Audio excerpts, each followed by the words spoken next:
चलिए दोस्तों, अब आगे शुरू करते हैं इस टॉपिक को। Proteins, protease and peptones partially hydrolyse protein होते हैं। इनके बारे में ये पेप्टोन्स की बात कर रहा है। ये पार्शियली हाइड्रोलाइज प्रोटीन होता है, ठीक है। तो प्रोटीन है, प्रोटीन एक स्टेप आगे टूटा तो प्रोटियोस में बना, ठीक है, और उसके आगे टूटा तो पेप्टोस में गया, ठीक है। इन द काइम, काइम वो होता है जो स्टमक से आया, reaching in in the intestine, बोला नहीं है तो यहाँ से भी समझ जाएंगे कि स्टमक से इंटेस्टाइन में आ रहा है, मतलब स्टमक से जो फॉर्म जो एसिड में लपेटा हुआ कुछ आ रहा है, ठीक है। तो काइम जब इंटेस्टाइन में पहुँचता है तो act upon bye proteolytic enzyme pancreatic juice. अब इन पे पैंक्रियाटिक जूस का एक्शन होता है। देखिए, स्टमक में भी प्रो एंजाइम पेप्सिनोजन था, प्रोटियोलिटिक एंजाइम था, प्रोटीन को तोड़ने वाला था। तो प्रोटीन कुछ टूट गए होंगे इसमें और इसमें। अब ये उसी में आएंगे, कुछ प्रोटीन के फॉर्म में ही रहे होंगे और कुछ ब्रेक हो गए होंगे, ठीक है। तो ये तीनों आते हैं इंटेस्टाइन में। इंटेस्टाइन में पैंक्रियाटिक जूस हिपैटोपैंक्रियाटिक डक्ट के थ्रू आपका आया था इसमें सी शेप ड्यूडेनम में, ठीक है। हिपैटोपैंक्रियाटिक स्मॉल इंटेस्टाइन का ही तो पार्ट है, यही से पैंक्रियाज अटैच था, ठीक है। पैंक्रियाज कुछ ऐसा होता है, ठीक है। तो ये लीफ लाइक स्ट्रक्चर, पैंक्रियाज यही से अटैच था, यही तो हिपैटोपैंक्रियाटिक डक्ट के थ्रू पैंक्रियाटिक जूस आए थे इसमें, ठीक है। तो इस पैंक्रियाटिक जूस में ट्रिप्सिनोजन, कीमोट्रिप्सिनोजन, प्रोकार्बोक्सी पेप्टाइडेज था। ये एक्टिवेट हो गए ट्रिप्सिन में, कीमोट्रिप्सिन में और कार्बोक्सी पेप्टाइडेज में। अब ये डाईपेप्टाइज में तोड़ेंगे तो प्रोटीन का एक स्टेप और ब्रेक डाउन हो गया, ठीक है। प्रोटीन प्रोटियोसिस से पेप्टोन्स का एक स्टेप और ब्रेक डाउन, डाईपेप्टाइज हुआ। कार्बोहाइड्रेट इन काइम, मतलब जो स्टमक से आया सब्सटेंस, मतलब स्टमक से जो पूरा कॉम्प्लेक्स आया उसमें कार्बोहाइड्रेट जो रहेगा उसको हाइड्रोलाइज करेगा बाय पैंक्रियाटिक एमाइलेज, हाइड्रोलाइज करेंगे इनटू डाइसैकेराइड, ठीक है। तो ये डाइसैकेराइड में टूट गए। उसी तरह फैट जो होते, मैंने बोला फैट का इमल्सिफिकेशन कौन करता है? बाइल। तो बाइल एक्टिवेट करता है, ठीक है। तो fat are broken down by lipase, तो लाइपेज को एक्टिवेट कौन करेगा? बाइल। इसलिए बोल देते हैं, इनडायरेक्टली बोलते हैं कि बाइल किस में हेल्प करता है? हेल्प करता है किसमें? इसमें ब्रेकडाउन ऑफ फैट में, इमल्सिफिकेशन ऑफ फैट में। लेकिन तोड़ने का जो मेन काम कौन है? लाइपेज करेगा, ठीक है। तो ये लाइपेज क्या करता है? फैट को तोड़ेगा और लाइपेज के एक्शन से फैट डाइग्लिसराइड में टूटेगा, फिर मोनोग्लिसराइड में टूट जाएगा, ठीक है। न्यूक्लियस पैंक्रियाटिक जूस में प्रेजेंट होता है, न्यूक्लिक एसिड पे काम करेगा, तो न्यूक्लिक एसिड को न्यूक्लियोसाइड्स में तोड़ेगा। न्यूक्लियोसाइडेज जो होता है न्यूक्लियोटाइड में तोड़ेगा। देखिए न्यूक्लिक एसिड में होता क्या क्या है। न्यूक्लिक एसिड में जो है पेंटोस शुगर है, ठीक है। ये पेंटोस शुगर होता है और इसी में आपका वो अटैच रहेगा, इसी में पेंटोस शुगर के बाद नाइट्रोजनस बेस अटैच रहेंगे और एक फॉस्फेट ग्रुप अटैच रहेगा, ठीक है। इसको बोलते हैं, ये पूरा कहलाएगा आपका ये न्यूक्लिक एसिड। ऐसे इसे पूरी चेन बनेगी तब न्यूक्लिक एसिड बनेगा। और न्यूक्लियोटाइड ये पर्टिकुलर, ये इसको न्यूक्लियोटाइड बोलेंगे और इसकी चेन को न्यूक्लिक एसिड बोलेंगे, ठीक है। और ये तो पहले न्यूक्लिक एसिड को ब्रेक करेगा एक एक स्टेप में। तो अब बचा क्या? न्यूक्लियोटाइड में क्या बचा? पूरी चेन से ऐसे ऐसे ऐसे इन्फाइनाइट तक जाएंगे, काफ़ी लंबी चेन बनती है। या जो भी आप 10 की बना लो, 15 की बना लो, जो भी बनाओ। तो मैं बोला आप इन सब में से पहला स्टेप में न्यूक्लियस ने क्या ब्रेक किया? एक एक न्यूक्लियोटाइड को ब्रेक किया। अभी न्यूक्लियोटाइड से न्यूक्लियोसाइड बनेगा तो इसमें से ये फॉस्फेट ग्रुप हट जाएगा, ये भी हट गया। तो लास्ट में इस न्यूक्लियोसाइड में क्या बचा है? इसमें पेंटोस शुगर बचा, ठीक है। और एक वही आपका नाइट्रोजनस बेस बचा। और न्यूक्लियोटाइड में क्या ये रहा। तो एक एक स्टेप ब्रेक डाउन हो रहा है, ठीक है। द एंजाइम इन सकस entericus act on and product of the, अब इसका फाइनल जो ब्रेकडाउन होगा, एब्जॉर्प्शन के जस्ट पहले का स्टेप का जो ब्रेकडाउन होना है वो कौन करेगा? अब इसको इंटेस्टाइनल जूस ब्रेक करेगा, ठीक है।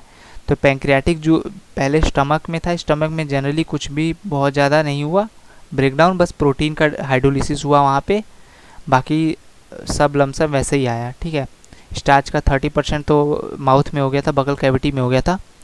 उसके बाद स्मॉल इंटेस्टाइन के ड्यूडेनम में मेनली मैक्सिमम हुआ और उसके बाद उसी में सकस इंटेरिकस अब फाइनल वो करेगा, ब्रेकडाउन करेगा, डाइजेशन करेगा, ठीक है।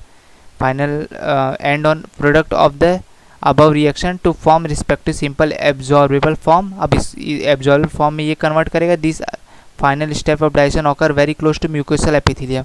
क्यों म्यूकोसल एपिथेलियम के बहुत क्लोज होता है, ये भी क्वेश्चन आता है, ठीक है। Very close to mucosal epithelium, क्योंकि उसके बाद वही विलाई मिलती है। म्यूकोसल एपिथेलियम ही विलाई में, अंदर वाला म्यूकोसल एपिथेलियम है, यही विलाई बनाता है, ठीक है। और ये विलाई एब्जॉर्ब करने का काम करेगा। तो डाईपेप्टाइड पे, डाईपेप्टाइडेस काम करके अमीनो एसिड में बदल दिया। माल्टोज पे, माल्टेज काम करके ग्लूकोज में तोड़ दिया। और लैक्टोज को ग्लूकोज गैलेक्टोज में तोड़ेगा। सुक्रोज को सुक्रोज ग्लूकोज और फ्रक्टोज में तोड़ेगा, ठीक है। तो न्यूक्लियोटाइड को न्यूक्लियोसाइड में न्यूक्लियोसाइडेस शुगर और बेस में तोड़ दिया।